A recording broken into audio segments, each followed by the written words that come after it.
Skin जो है, अब हम लोग आएंगे स्किन पर। स्किन जो है ऑर्गन ऑफ सेंसेशन है। ठीक, स्किन ह्यूमन बॉडी का लार्जेस्ट ऑर्गन होता है, यानी ये शरीर का सबसे बड़ा अंग है। इसे इंटेग्यूमेंट भी कहते हैं। इंटेग्यूमेंट भी कहते हैं, यानी एक दूसरे से फैला हुआ या जुड़ा हुआ।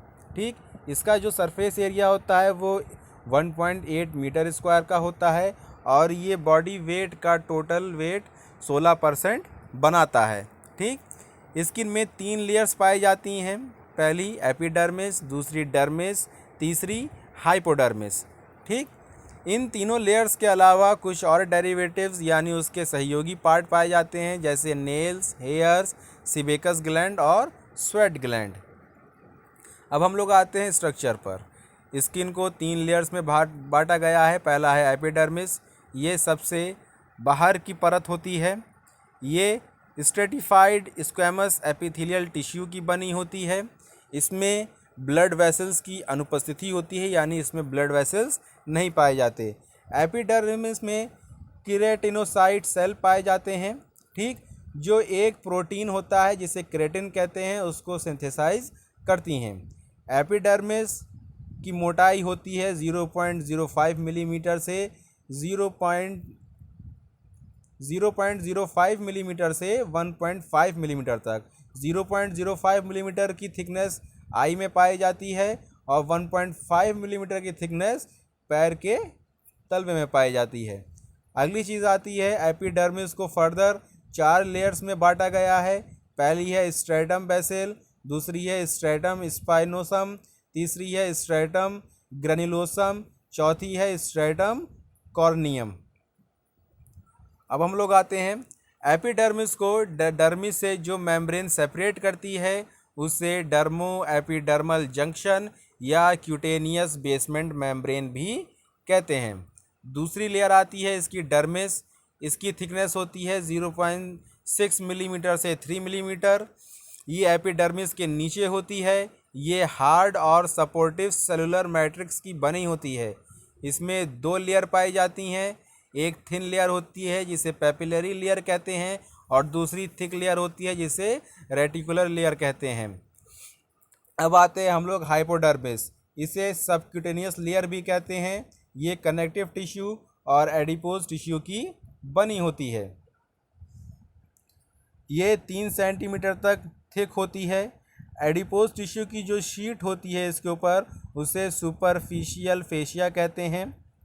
अब हम लोग आते हैं स्किन के फंक्शन पर। स्किन क्या करती है? प्रोटेक्शन प्रोवाइड करती है बाहरी वातावरण से, चाहे वो केमिकल हो, थर्मल हो, हीट हो, किसी भी प्रकार का बाहरी वातावरण होता है उसे प्रोटेक्शन प्रोवाइड करती है। हमारे बॉडी पर टेम्परेचर, टच, प्रेशर और पेन के सेंसेशन को पहचानती है। तीसरा है स्किन के माध्यम से हमारे शरीर में से पसीना निकलता है। ये पसीना बाहर आके इवेपोरेट होता है और इस प्रकार से हमारे बॉडी टेम्परेचर लो रह करके कूल होता है। अगर हमारा पसीना आना बंद हो जाएगा तो हमारा बॉडी टेम्परेचर इंक्रीज़ करने लगेगा। अब हम लोग आते हैं इसके अगले फंक्शन पर। स्किन जो है इम्यूनिटी भी प्रोवाइड करती है बॉडी को, क्योंकि इस पर फ़ायदेमंद माइक्रो ऑर्गेनिज्म भी होते हैं जिनसे हमें फ़ायदा मिलता है और हमारी इम्यूनिटी भी बढ़ती है। अगला फंक्शन है इसमें से स्वेट और टॉक्सिक सब्सटेंस का एक्सक्रीशन भी होता है, यानी जो हमारे बॉडी में टॉक्सिक मटेरियल पाया जा रहा है या जो स्वेट पाया जा रहा है वो हमारी स्किन के माध्यम से एक्सक्रीट हो जाता है। ठीक, अगली चीज़ है डर्मिस। डर्मिस में वेसल्स पाई जाती हैं, बहुत सारी नसें पाई जाती हैं, इसलिए इसे ब्लड रिजर्वायर भी कहते हैं। इसका अगला फंक्शन है ये ड्रग डिलीवरी रूट का भी कार्य करती है, यानी हम विभिन्न माध्यम से जो दवाइयाँ देते हैं, चाहे वो इंट्रावेनस हो, इंट्राडर्मल हो, चाहे सबक्यूटेनियस हो, अलग अलग तरह के ड्रग रूट इसमें हम अप्लाई करते हैं। अब हम लोग आते हैं फिजियोलॉजी ऑफ पेन पर। ठीक, जो पेन होता है, पेन बॉडी का डिफेंसिव मैकेनिज्म है। ठीक, यानी ये आपको ये शरीर पर पेन हो करके ये बता देता है कि आपको यहाँ पर चोट लग रही है और आपको उस चीज़ से बचना है। ठीक, रूट क्या होता है पेन का? पेन का किसी भी शरीर पर एक पेन एरिया होता है जो नॉन माइलिनेटेड नर्व्स का बना होता है। ठीक, यहाँ पर पेन महसूस होगा या हमारे चोट लगेगी, फिर वहाँ से वो पेन का sensation grey matter, spinal cord का जो ग्रे मैटर होता है उसके डॉर्सल हॉर्न पे जाती है, फिर उसके बाद ये स्पाइनोथैलेमिक ट्रैक्ट पर जाती है, फिर उससे हमारी थैलेमस ग्लैंड पे जाती है, थैलेमस ग्लैंड से हमारे ब्रेन के सब कॉर्टिकल एरिया पे जाती है, फिर वहाँ से सेरेब्रल कॉर्टेक्स में जा कर के हमारे पेन के इम्पल्स को बताती है। पेन क्या होता है? पेन एक अनप्लीजेंट सेंसरी और इमोशनल सेंसेशन है जो टिश्यू डैमेज होने पर हमें महसूस होता है। पेन रिसेप्टर्स को नोसिसेप्टर कहते हैं। जब बॉडी पर thermal, mechanical, chemical, tissue damage से जो इंजरी होती है तो हमारी बॉडी में प्रोस्टाग्लैंडिन्स, काइनिन्स और पोटेशियम आयन सिक्रीट होते हैं।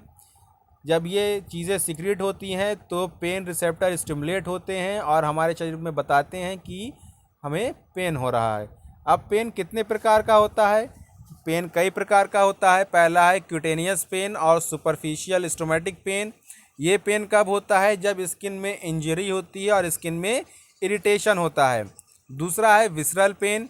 ये पेन इंटरनल ऑर्गन में जब कोई फिजियोलॉजिकल चेंज आता है तब होता है। तीसरा है रिफर्ड पेन। ये एक स्थानांतरित पेन है, यानी एक जगह से दूसरी जगह दर्द मूव करता है। जैसे कभी कभी किसी को कूल्हे में दर्द हो रहा है, फिर थोड़ी देर के बाद उसके घुटने में दर्द हो रहा है, तो ऐसे पेन को कहा जाता है रिफर्ड पेन।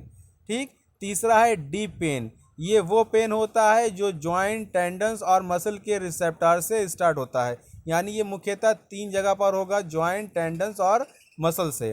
तीसरा है हाइपर एल्जेसिया, यानी जब हमारे बॉडी में कहीं पर चोट लगती है उसके बाद एक बर्निंग सेंसेशन महसूस होता है, तो उस बर्निंग सेंसेशन से जो पेन होता है उसे हाइपर एल्जेसिया कहते हैं।